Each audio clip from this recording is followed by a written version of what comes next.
Hi, I'm retired NYPD Detective Vic Ferrari, and welcome to NYPD Through the Looking Glass podcast, where you'll get unique insight into the New York City Police Department. Before we get started, I encourage you to check out my Amazon author page, where you'll find my series of behind-the-scenes NYPD books.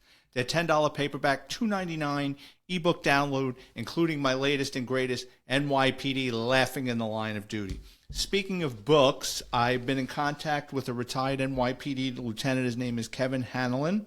He's written a great book, and it's entitled "Over the Wall: From the Dangers of the Street, from the dangerous streets of New York City through the birth of counterterrorism and beyond." I just started reading it. It's a great book.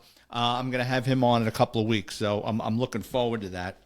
So let's get to the New York Post and the crime section. A migrant serial shoplifter bit 3 NYPD police officers in 3 separate incidents after he was arrested for stealing clothes from a Manhattan Target. It was revealed in court Tuesday.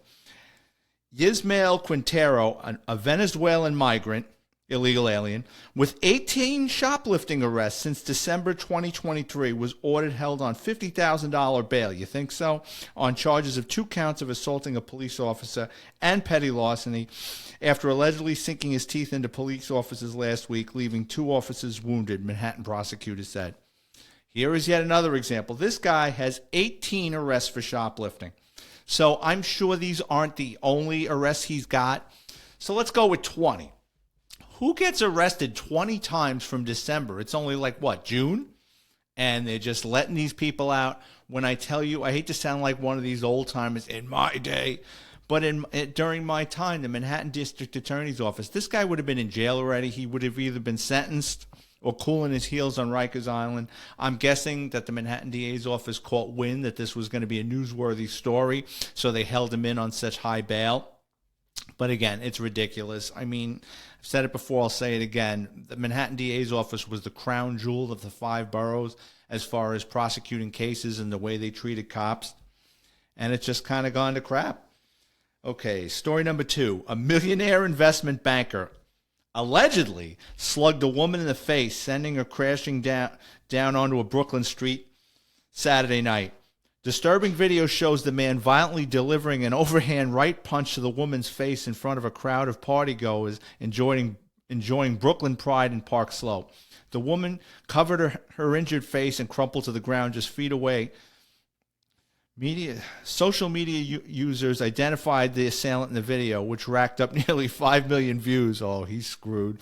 As Jonathan Kay, a managing director who leads the business services franchise Moelis and Company, Moelis and Company.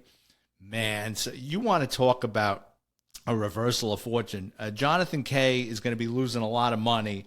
I'm sure he's not going to get prosecuted because they're going to work out a deal with this woman, but she just hit the lottery. I have no idea. I mean, did she deserve? I mean, you don't hit a woman, obviously, but I didn't see the video. I don't know what happened. But that's the thing with social media nowadays. I mean, 10, 15, 20 years ago, this guy, he would have walked. No one would have seen anything. She just would have gotten punched. So, Jonathan Kay, you're going to owe a little bit of money. Now, this is a bizarre story. The father of 3 who fatally shot his brother inside the family's Queens home before killing himself snapped after his family ridiculed him over financial shortcomings and his failed grocery store, a cop said Tuesday. I can't even pronounce his name, but I'm going to do my best. Kumajit Mulatani, 33, left a detailed, prolonged text message that officials described as a manifesto about ongoing tension in the family before he shot his 27-year-old brother, Vipinal Malati, Saturday night 9 times in the tragic murder-suicide. NYPD Chief of Detectives Joseph Kenney said Multani sent a message to his wife before the shooting describing the abuse he allegedly suffered at the hands of his family. I mean, he could have bought them out or just walked away. I don't get that. I mean, I've seen things like this happen before, but talk about somebody going off and to kill your brother over a business opportunity. I just don't get it. There was an NYPD sergeant who I knew, who was a really nice guy. He worked in the video booking section over in the 3-2 precinct. Really nice guy. And he was getting married. I hope I don't screw up this story. I'm sure somebody will correct me, but he was getting married and he got into an argument with his brother over the bachelor party. And he and the brother really went at it, beating the crap out of each other. And the brother turned around and shot him. And I don't know if the brother went to jail for it or got manslaughter or whatever happened, but it's sad when you see family members killing, I mean, anybody killing anybody, but I mean, family members over a failed grocery store. I mean, come on. This one's sad. A moped-riding mugger ripped a necklace off a 96-year-old woman's neck and knocked her to the ground in a callous Harlem stick-up. Thief rolled up on the 96-year-old woman at West 127th Street and 8th Avenue around 5:25 p.m. on May 24th and yanked a piece of jewelry from her neck. The force pulled the senior to the ground, cops said. 96-year-old woman, we have let predators into this country, and these are really bad people, and they're going to prey on people, and it's going to make its way out to the suburbs. You mark my words. It's just sad what's going on. It's going to overwhelm law enforcement, and this was done by design.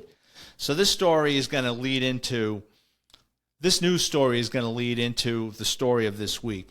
NYPD ghost car crackdown on Verrazano Narrows Bridge yields 8 arrests, car seizures. Lawbreakers be warned. If you are driving without a registration or proper plates, there is a multitude of law enforcement agencies in New York City looking to catch you. Yeah, okay. This has been going on for years. It goes in cycles. For them to grab 8 people on the Verrazano Bridge. So when I first got hired by the NYPD, it was out of hand with paper plates, right? So when you go to it's usually a new car dealership or a secondhand dealer. They're not going to register the car for you immediately, so they give you what's called a temporary plate. And each car dealership and secondhand dealer gets these temporary plates from Department of Motor Vehicles, but a lot of them abuse it. So what they do is they take a bunch of them and they give them to their friends. And it got so bad, like in the late 80s, early 90s, people were just making photocopies of temporary plates and slapping them on the back windshield. And if you brought the guy into the station house, you'd get a lecture like, what are you messing around with this guy for? Just give him a summons and get the hell out of here. And the people you would stop, so the car is not registered, insured, or inspected. The person's got no driver's license, no ID whatsoever. And you'd listen to the supervisor, you'd write the guy a summons, and he's never going to pay it because it's not him. You don't know who he is. He's just giving you a name and a date of birth. And a lot of times these people were wanted for bigger and better things, but you didn't know any better and you were told to cut the guy loose. Another scam that used to go on in the 90s and then into the 2000s is called an illegal registration, and that's a form of identity theft. So another thing that I don't agree with is, and I guess this started in the late 80s, early 90s, you go and buy a car and you give the dealership your driver's license and all your paperwork, and they go and they pay somebody to wait online at Department of Motor Vehicles and register your car for you. Now, I never agreed with that because what are you doing? You're giving a person you don't know that works for this car dealership a photocopy of your driver's license. Well, what would happen is these runners, that's what they're called, these runners would take photocopies of people's driver's licenses, right? And then they would buy secondhand cars and they would register the cars on the people. So say for argument's sake, you went out and I'm dating myself, but let's say this is 2000, and you went to a secondhand car dealer and you bought a 2000 Honda Accord. The guy gives you all the paperwork. You give the guy a photocopy of your driver's license, and he sends it to a runner that's going to register the car for you. Well, what that runner does is he registers a bunch of cars with your driver's license. So what winds up happening is he gives the cars out to his friends. They're driving around. They're racking up summonses on the car. They're getting involved in crimes, but it's registered to you. So what winds up happening is the city you start getting all these parking tickets, and the city marshal goes into the computer and sees Vic Ferrari has 5 cars. Now Vic Ferrari only has 1 car, but they registered 4 these ghost cars or illegal registrations on my name, right? But as far as the city is concerned, I'm responsible for all these parking tickets. So the next thing you know, I come outside one day and my car gets towed. And I'm like, well, why are you towing my car? Well, you've got all these parking tickets. What are you talking about? I got one car. I got no parking tickets. No. You've got 4 cars, and they're getting parking tickets all over the city. So then what the owner of these vehicles would do is they'd go into an NYPD precinct. They'd fill out a report. And probably at an NYPD precinct, they weren't sympathetic and didn't really understand it. So probably the ones that were very persistent got this done. Eventually, Department of Motor Vehicles would catch wind of this. And what they would do is they would go into the computer, and those 4 ghost cars, they would take my name off the registration in the system and put illegal registration. So I'm sure cops that are listening to this now, that's what that means. Back in the day when you ran a plate and it said illegal registration, and you would bring the car into the station house and arrest the driver, and the desk officer would say, what is this crap? And nobody really knew what it meant. That's what it means. Someone got a hold of someone's driver's license and registered a bunch of phony cars. They're usually bullshit cars, and they just use them to get around, but they rack up parking tickets. So what I used to do when I was a detective in the auto crime division, every now and then I would come across these things, and I would sit on the car. I'd wait for the individual to get out into the car, and I would arrest him. And their story was always the same. Oh, I borrowed it from this guy. And it's like you would call that guy up, the registered owner, and he'd say, I don't know this guy. I never owned this car. I bought a car 6 months ago. I gave the driver's license to this guy to register the car for me, and now my life is, I'm in a living hell. So we would lock these people up for the illegal registrations. So that's the way it goes for the cars. Now for driver's licenses, it's a little different. So in the old, I don't know what goes on now, but in the old days, when you went to get your driver's license, you would go to DMV, and you had to show forms of ID. You had to bring a birth certificate, a utility bill, your diploma, and then you would show the clerk. And then what the clerk would do was circle these things on a piece of paper, meaning that you provided proof. But they never photocopied it. So if the clerk behind the counter was dirty and you're giving them some money, they're just going to circle everything, and then you move on to the next step. Well, from time to time, Department of Motor Vehicles, DMV has investigators across New York State, and they look into things like this. And what they would do is they would come across a guy with a similar name, and then they would start bringing up his images at their desk, and they go, look, there's Vic Ferrari, there's like 6 Vic Ferraris. It's the same guy's face under different variations. Victor J. Ferrari, Victor P. Ferrari, Victor Ferrari with 1 R. And they would catch these things. And a lot of these investigators worked up in Albany. So if they caught somebody with a bad driver's license or an illegal registration, and they're up in Albany, they would call the auto crime division. They'd say, listen, I've got this gift wrapped arrest. I don't know if you're interested in it. And I would have them either fax me the paperwork or mail it to me, and I would look at it. And if I thought I could find the individual, it wouldn't be that difficult, because my job was cars, not really driver's licenses. But once in a while, I would do one of these. So I get this paperwork from this guy, and guy lives in Little Italy down in Manhattan, and career criminal, nothing really big, but a career criminal, and just everything about the guy rubbed me the wrong way just looking at the paperwork. So I told the DMV investigator, I said, yeah, you know what, I'll try to find him. I'm going to go pick him up. He goes, okay.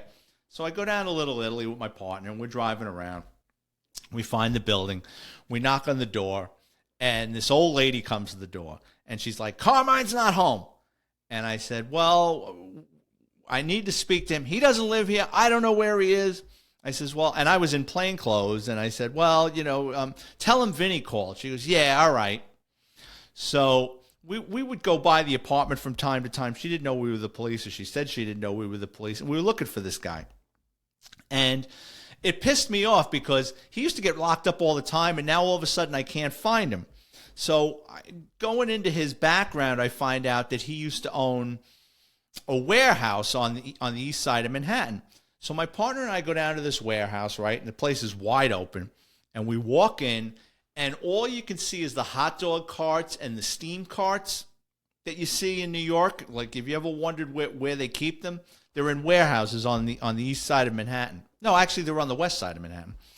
So we're walking around this hot warehouse, yelling this guy's name, and I open up a door, and there's a large leaf table, and there's got to be 30 guys in this hot room with no air conditioning. They're not wearing gloves, And they got wooden sticks, and they're shoving pieces of meat and bell peppers like an assembly line.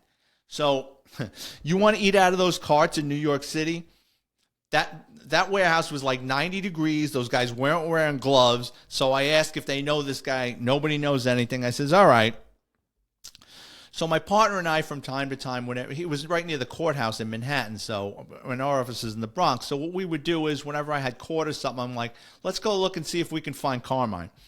So one day, it was a Friday. I'll never forget. We were in Manhattan. It's about 3 o'clock. I says, let's just sit up on this guy's building and maybe he'll show himself. He goes, all right. So we were working till 6. It's about 5 o'clock. Now we're looking at our watches. We're like, it's going to take an hour to get back to the Bronx. We might as well just start getting out of here. Who pops out of the building but our buddy Carmine? And he's walking a pit bull. And I said, oh, crap. So my partner goes, come on, let's just roll up and grab him, lock him up. I go, and what if the pit bull goes nuts? Or what if he sicks the pit bull on us? And my partner goes, we'll shoot the dog. I go, I get it. I really don't want to shoot a dog, but, if someone unleashes a pit bull on me, yeah, I got no problem shooting it. But here's the problem, and I'm trying to explain this to my partner, who had been in 2 gunfights. I said, it's 5 o'clock. We're in Little Italy. There's 1 million people on the street. I says, God forbid someone gets nicked. It's going to be bad for us. I go, and even if it's a good shooting and he lets the dog go on us and we shoot the dog and we kill the dog, you know the way our job is. They're going to start asking 1,000,001 questions. First question they're going to ask, did he know you were the police? Did you have your shield displayed? Were you wearing your raid jacket? Did you try to use your mace? Did you use that stick with the hook on it to kind of lasso the dog? They're going to ask 1,000,001 questions. I go, look, we know he's down here. He's not going anywhere. I says, let's come back. We were off on the weekends. I said, we'll come back Monday morning. We'll come down here 6 o'clock. We'll sit here the whole day. He's got to walk that dog. Now we're going to catch him. So my partner goes, all right. So Monday morning, we get to our office like 5 o'clock in the morning. We start at 6. We got our raid jackets on. We got mace. I can't think of that pole. It's a pole with a noose that you can control the dog, right? Got all these toys. So we go down to Little Italy. We park on the corner up from this guy's building. And he pops out, and he's got 2 pit bulls. And I said, you got to be freaking kidding me. What are the odds, right? So my partner goes, what do you want to do? I says, I don't know. And he goes, screw it. Let's get him. My partner we had this, a red Chevy Lumina. He slams the thing in drive, goes flying down the street, slams on the brakes. We jump out like, Carmine, you're under arrest. So, don't screw around. And he's like, no. Don't shoot the dog. Don't shoot the dog. It was like, we're not going to shoot the dog as long as you play ball with us. He goes, no problem. They're friendly. They're old. He said, okay, we're going to go up to the apartment.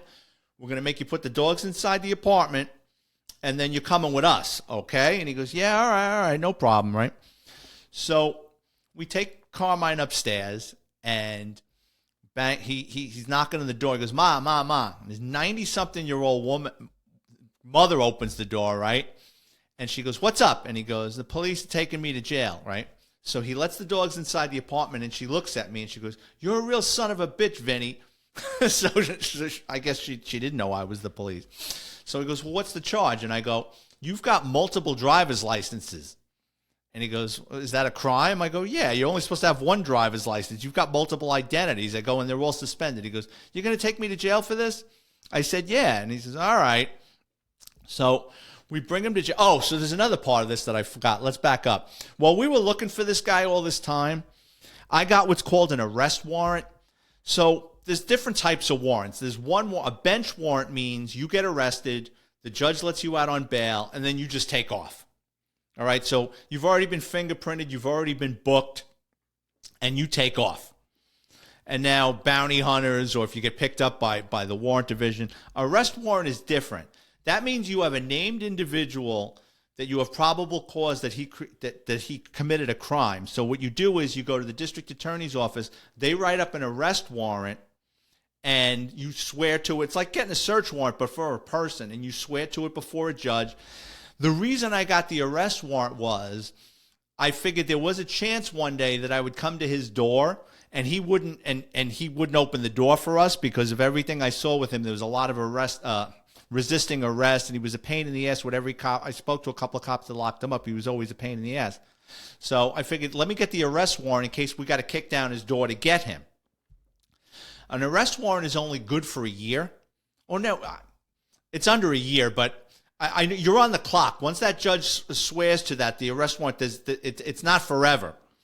So we pick him up, and he says, so we take him to the precinct. He goes, can I make a phone call? I said, yeah, no problem. So he goes, I'm going to call my attorney. I says, that's fine. I says, if you don't want to answer questions. And he knew the routine. He goes, no, I'm not going to talk to you guys. I said, okay, fine, no problem.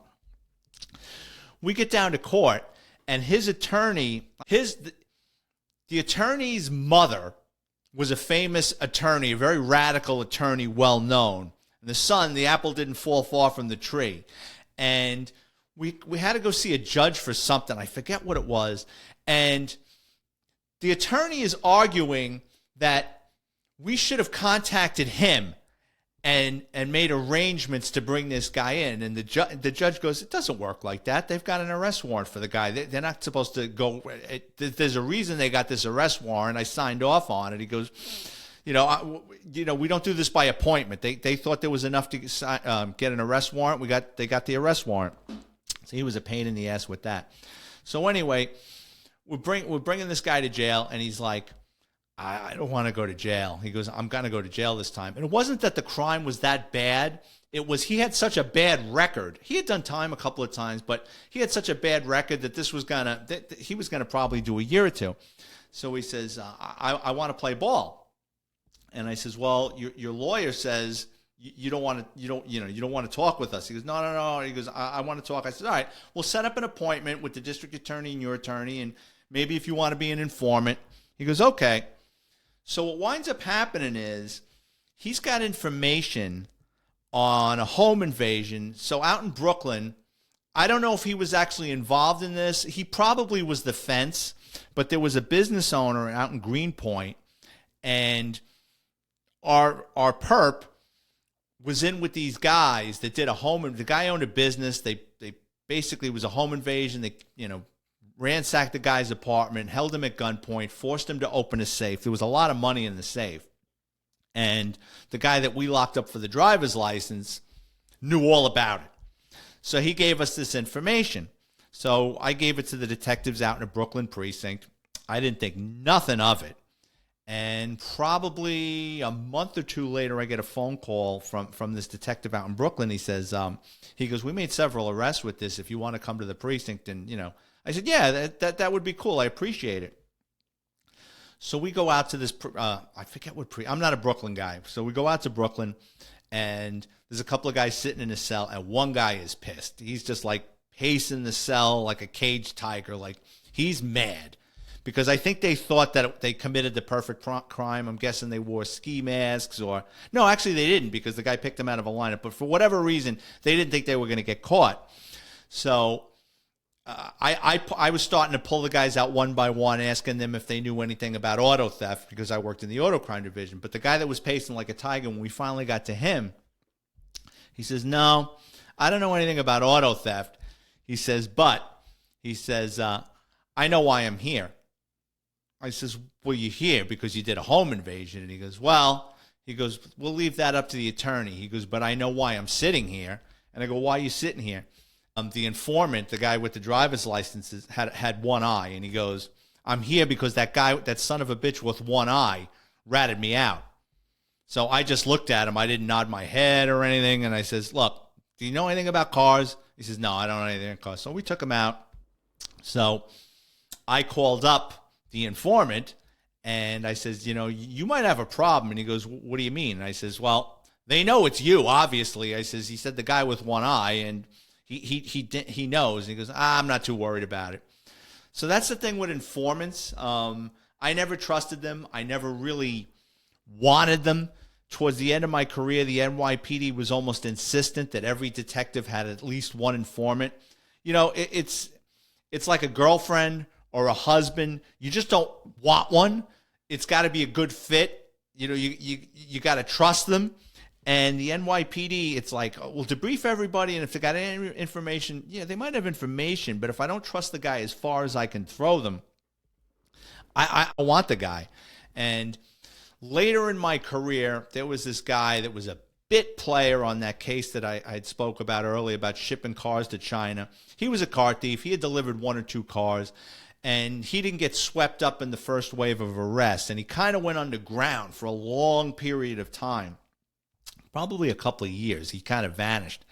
And I just kept running his name. And probably about 2-3 years later, I see he takes an arrest in the 4-5 precinct over in the Bronx. So I go over to the address that he gives, and I'm on my own time, and I see him come out of the building, and I'm not sure it's him, and he walks into a Blockbuster. So I walk into the Blockbuster so I could get a good look at him. I'm like, that's him. So the next day, my partner and I go to the building. He comes popping out. We grab him, and now he wants to play ball. He wants to be an informant. He tells me he's got all this stuff. So I said, all right, well, what can you give me? And he says, well, I know a lot of guys that were arrested that got deported to the Dominican Republic, and they've snuck back into the country, and now they're stealing cars. So if you've been convicted of a federal crime and you get deported after serving your federal sentence, if you sneak back into the United States and you get caught, it's 5 years. If you do your 5 years, they deport you again, you come back, it's 10 years. Now, I don't know what's going on now, obviously, with the border and everything because it's a circus, but that's the way it was. So what this guy would do is he would call me up every now and then and go, remember this guy? And I would pull paperwork, and I'm like, yeah, oh, okay, this guy, yeah, he did federal time for the airbag case. He goes, yeah, he's back in the United States. So what he would do is he would set him up. He would call these guys up and tell them, oh, there's a guy that wants to meet you to buy airbags or car parts. So what we would do is we would sit on the guy and then pull him over. And then once we pulled the guy over, let me see your driver's license, blah, blah, blah, blah, blah, blah. And then we would hand them off to immigration. But the funny thing with that informant, he gave us a guy.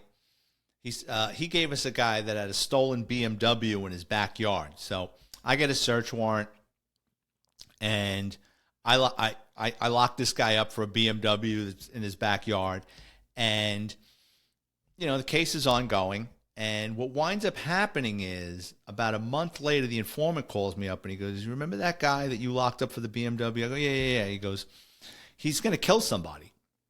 I says, who's he going to kill? And he says, there's this kid that... So anyway, the guy that I locked up apparently was more into just stealing BMWs. He had a couple of stolen motorcycles somewhere out in New Jersey. And some kid stole all this guy's stolen motorcycles. And he got caught, and he was in the Bergen County Jail. So this guy that I arrested wants to kill him because he stole his stolen motorcycles, if you can make sense of this stuff. And he was serious about shooting him. So in law enforcement, when you find out that someone's life is in danger, you got to tell them. Even if it jeopardizes your case or the informant, you got to tell them, right? So my partner and I go out to the Bergen County Jail, and we pull this guy out.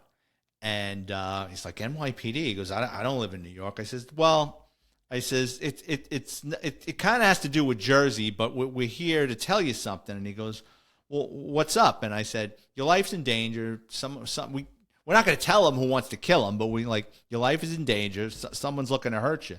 And he goes, who would want to hurt me? And I go, why are you here? He says, well, they said I stole a bunch of motorcycles.